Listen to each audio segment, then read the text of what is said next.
Hello and welcome to another Ask a Creative. We're very excited today because we have a book birthday happening, and I'd really like to welcome back the wonderful Sharon Giltrow. Welcome so much. Welcome back. Thanks, Michelle. It's great to be back. I'm so proud to announce that you have your next book debuting today. Can you tell me a little bit about the book and where you got the idea from it? Yes, so the book's called Samara Rubin and the Utility Belt, and it's a early middle grade book. So it's written for 8 to 12-year-olds. So it's going to be about 11,000 words. So it's sort of for the children that might be a little bit reluctant readers, but want to read middle grade. So it's not too daunting for them when they pick it up off the shelf. So it's about 120 pages, 190 pages. So and it has some illustrations, which is great. So yeah, I at first wrote it as a picture book. So I got the idea of a child receiving a utility belt that had all these tools in it that she could use throughout the day when she came up against challenges. So that's where the idea came from. So yeah, it started as a picture book, and then I wrote it and I sent it to my critique group, and they said would make a great book for older readers. So then I went, okay, how do I do I that? love that. I love that you honored the story because as an editor, so many times I get people who just love picture books so much that they're trying to squish this amazing longer story into a picture book just because they want to publish a picture book. And I think it's just a credit to you that you are able to recognize that with your amazing critique group and go, you know what, I need to honor this story and I can actually have more fun and use more beautiful description and detail, turning that into the early reader. That is so exciting. And initially, where did the initial inspiration come from for this? Yeah, I do it every year. I do like a challenge. It's called Story Storm, where you do Wow. 30 ideas in 30 days. So you sort of make yourself open for ideas for that month, and you every time, and there's blog posts that you can read that sort of inspire you to do it. So you sort of make yourself open. So the idea came to me. So I just, wrote it down, like utility belt, tools for overcoming challenges. And the original ideas was I wrote it was superheroes have them. Taylor wanted a utility belt, a belt that holds all the tools that she would need to face her everyday battles and become a real life superhero. And then it was like, what would you put in your utility belt, like the tools and obstacles, and then it sort of developed from there. And a name change to Samara. I was walking. I've got a kindy across the road from me, and I was walking my dog, and I was open for ideas, and I looked down on the footpath and I saw, how the children have the labels for their drink bottles. It Yeah. was Samara.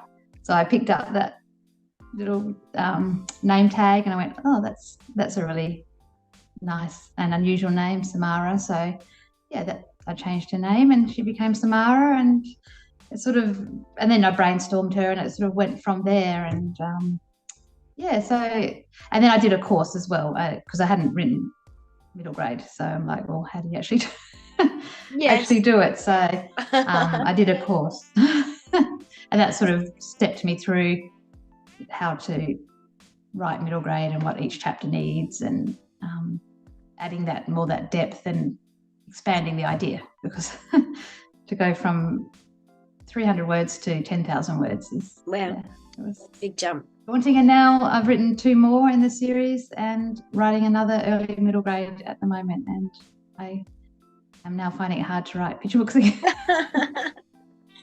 Isn't that So, I just think that's amazing that you are open to ideas. And I think that's what Storystorm does so well. It makes us stop and look for the little clues that are around us every day. But because we're so busy and trudging through our adult lives, we don't kind of see them. And then being open to the universe about, who's my character? Show me, something that's different, unusual. That's amazing. yeah, So yeah. the transition from picture books to chapter books, what was that like, doing the course and actually learning the differences between picture books and books for older readers? Do you think there are some things that you learnt while you were writing picture books that helped you, or was there a hindrance? How did that work? It definitely helped me with the story arc, and having to have a problem and solving the problem, and the character development, because I think picture books are very character and emotional, so that side of it really helped. That you have to have the character and the person has to be invested in the character. So yeah, no, it definitely helped, and to picture it as well. And so yeah, they definitely help each other. It's just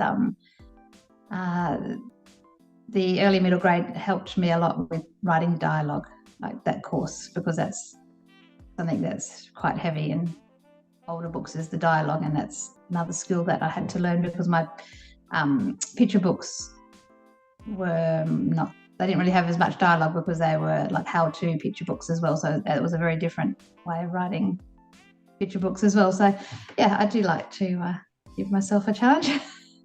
You do. You definitely do. And what now that you've had a taste of both and transitioning to the older readers, what do you think is the best part of what you do now that you can write across genres? What does that mean now? I think it means that my picture books are stronger in that they've got more of a narrative arc, and there's more of a problem and challenge, and so it's sort of like the three acts. And now I go back and look at my picture books and see if they've got the three acts, like, because you need that in early middle grade. You need the beginning, middle, and end, and the hero's journey. And then I try to put that back into my picture books now and just make sure all those elements are in them, but one page for each, pretty much. One or two pages for each. So, and the dialogue, it's definitely helped with the dialogue. Yeah, that's amazing. And I mean, I approach it the same way. Like, I do the character brainstorming, and it's just, you can extend. It's like extending a picture book. Yeah, that's right. And honing in on your writing style. Do you think now that you have a clearer idea of the type of books that you like to write, or have you got a style that's emerging now? Yeah, I think that it's more, there are more character driven, my picture books now, and the scenes are more vivid. So yeah, it's definitely changed the way I write. That's amazing. Both of them. And even my latest picture book, I took it to my critique group, and they said, "Oh, you're writing it like a middle grade." I'm like, oh. They said, you don't have to say everything. Like in a middle grade, you pretty much have to say everything that's happening, like, paint the scene, and what's in Samara's bedroom, when she goes to school, what does she see, whereas in the picture book you have to leave a lot of room for the illustrator, so I had to sort of cut back that telling a bit more. So do you feel that perhaps your writing style now, it's falling, that you're more organically writing for an older reader now than a picture book, and having to kind of think about what you're doing when you want to write a picture book? Is older readers where you're going to focus from now on? It probably will be, just because it takes a lot more time as well. So you sort of, picture books take a long time to revise and get them out and illustrate, and so the actual process is probably about the same length, but to actually write, you sort of, once you get into your middle grade, you have to sort of stay there and write it. So yeah, it's just, I do love picture books as well. I'm a teacher as well, so I love reading picture books, and it's like my love is picture books, but my writing's sort of becoming more early middle grade, and I like that. I have that at that age, so it's sort of the 8 to 12-year-olds and shorter books seems to be, because I'm still writing quite succinctly. I don't over describe things a lot, so yeah, that's amazing. And you've really taken on board everything that you've learned from both your critique group and from study as well, and now you're kind of find where does that sit with what you like to write and the type of books that you like to create and the type of characters that are coming out when you're writing. So that's amazing. Do you have any advice for anyone who is either thinking about transitioning to longer books or who write picture books that are perhaps a bit too wordy, who are reluctant to go that next step and write for, say, early readers? Do you have any advice for them? Yeah, well, when I did turn Samara from a picture book into early middle grade, I tried to think of each chapter as a picture, like almost like a picture book. So each chapter was very distinct. I thought, well, we'll just write that, or even the scene, write that scene and then build it up into a chapter and then build it up into a book. So that's sort of how I went from writing a picture book to an early middle grade. And I think you look at your story and you think, how can I extend the different scenes into a chapter and then into a book? So I think it depends on the idea and the characters and what you think the story is it a picture book or is it an early middle grade? But so with Samara, it happens like it happens over a week. So each day is a chapter. So you sort of look at it and see how you can fit it into a book. So yeah.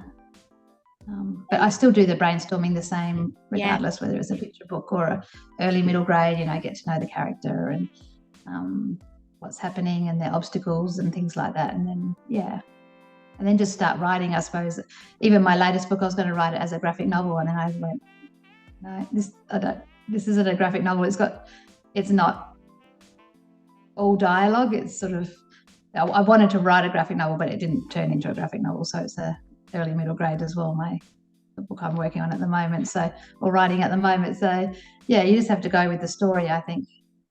Absolutely agree, 100%. And if somebody wants to get in contact with you or find out a little bit more about the books that you've written in this new book that's coming out, where's the best place for them to go? Yeah, so my website is sharongiltrowauthor.com. So yeah, I have all my books on there.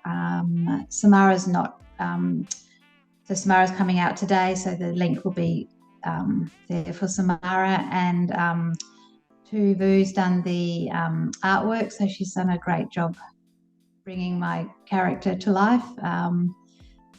The publisher is Clearfork Publishing in the US. I know you have a book out with them as well. And I was saying to Callie, I really wanted an illustration. So it wasn't going to be illustrated before, but again, I felt the story, because there's a sidekick, Maddie, there's a gecko, Maddie, so she's really cute. So I wanted a sidekick and I wanted the tools illustrated. So we sort of came up with a compromise that, there'd be one illustration per chapter, and then the tool belt would be illustrated, so each tool's illustrated. So it's a really wonderful book, and I think it's important for the younger readers to have the illustrations as well. So Tuvu's done a really good job bringing the characters to life. And because it's a series as well, that was another challenge. It wasn't going to be a series, well, it's going to be a picture book, and then early middle grade, and then we went, Toby, the character that's also in the first book, it'd be great for him to have his own book, so then he gets the utility belt as well. And then there's a third one, so then I had to learn how to write a series and go back to Samara and make sure what I said about Toby is what I wanted Toby to be in the next book. And so I had to write Toby before Samara could come out. Amazing. There's a lot that goes into it, but I think once you start transitioning from picture books into that next level, early readers and chapter books, it's just like the floodgates have been opened, and all of a sudden all of these wonderful things that you wanted to say that you're always kind of leaving room for an illustrator, you then have almost full creative control over the picture that you're creating in the mind of the reader. And especially, I really love the genre that you're writing in, because that's where we lose a lot of kids. So after picture books, a lot of kids drop off and stop being as avid readers as what they were. So I think creating really cool books like that, and really engaging and fun, and especially a Yes. series, I think it's just so important. Yeah, and I think with Samara as well, the thing that's will appeal to the readers is it happens like at school, and Mm. so it's I call it a speculative fiction. I'm not sure if that's the correct word, whereas it's every day, but there's something magical that happens in Samara's life. So the kids can put themselves, at school, they're at the bike racks to begin with, and there's a bully that takes Samara's lunchbox, and there's all these obstacles she has to overcome. She has a flat tire, so what tool can she use for a flat tire? She has, sort of these things that and it's fun as well. Like she uses things like camouflage drops and that to stop, to tidy up her bedroom. So she, hides all the mess and, things like that. So yeah, and gecko whistles, and yeah. So I think the kids will be able to relate to it. The reader will be able to relate to it. Absolutely. And it made it easier for me to write because I knew the world. Mm. So I know the school, and yeah. Awesome. I can't wait to read a copy. I'm sure it's going to be so much fun. Well, thank you so much for joining us today, Sharon. I just love learning about the process that you went through from writing picture books up into older readers. And also, I think it's actually a really good lesson for anyone who's watching, who are thinking, I'm writing a story, it's not quite a picture book, and learning how to honor that story. I think it's a real testament to how your talent is growing and emerging. And I can't wait to read this book, which is out today, and I'll put a link where you can get your copy of the book. And if you'd like to contact Sharon, find out a little bit more about what she does, I'll also put a link to her website. So thank you so much for being on Ask a Creative. Thank you, Michelle.